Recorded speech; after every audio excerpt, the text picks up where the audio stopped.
Antalya, Serik, bu Konya, Akşehir.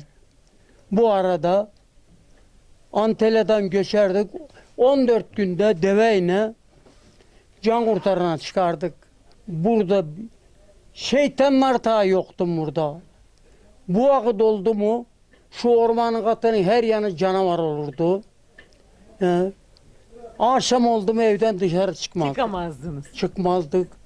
Halbuki canavar kimseyi de yemiş değildi ama çıkmazdı.